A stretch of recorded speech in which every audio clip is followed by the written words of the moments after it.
একটা কুসুমের ডিম হয় শুনেছি, কিন্তু আজকে ডবল কুসুমের ডিমের লাল লাল ঝোল বানাবো, তাই ভাবলাম রেসিপিটা তোমাদের সাথে শেয়ার করা যাক।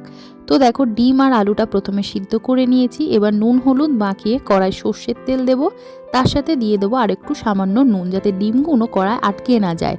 এইভাবে ডিমগুলো ভেজে নেব। সেই তেলের মধ্যে কিন্তু ভেজে নেব আলুগুলো। এই ডিমটা দেখো, একটা কুসুম অলরেডি ফেটে বেরিয়ে গেছে, আর একটা কুসুম কিন্তু ভেতরে আছে। এইবার দেখো, ভেজে রাখা আলুর মধ্যে দিয়ে দিলাম টমেটো, পেঁয়াজ বাটা, আদা রসুন বাটা। মিনিট পাঁচেক মশলাটা কষিয়ে নেবার পর দিয়ে দেবো স্বাদ মতো নুন, স্বাদ মতো চিনি, হলুদ গুঁড়ো, লঙ্কা গুঁড়ো, জিরে গুঁড়ো, তার সাথে দিয়ে দেবো ধনে গুঁড়ো। এইবার 2 থেকে 3 মিনিট মশলাটা কষিয়ে নেওয়ার পর কিন্তু জল দিয়ে দিলাম। জল দিয়ে ফুটে আসার আগে আমি দিয়ে দেবো ধনেপাতা কুচি আর গুঁড়ো গরম মশলা। এইভাবে কিন্তু ডবল কুসুমের ডিমের লাল লাল ঝোল বানিয়ে ফেললাম। ভিডিওটা যদি ভালো লাগে লাইক করে দিও, সাবস্ক্রাইব করে পাশে থেকো। আর ডিমের ঝোলটা কেমন লাগলো অবশ্যই কিন্তু কমেন্ট করে জানিও। বাই।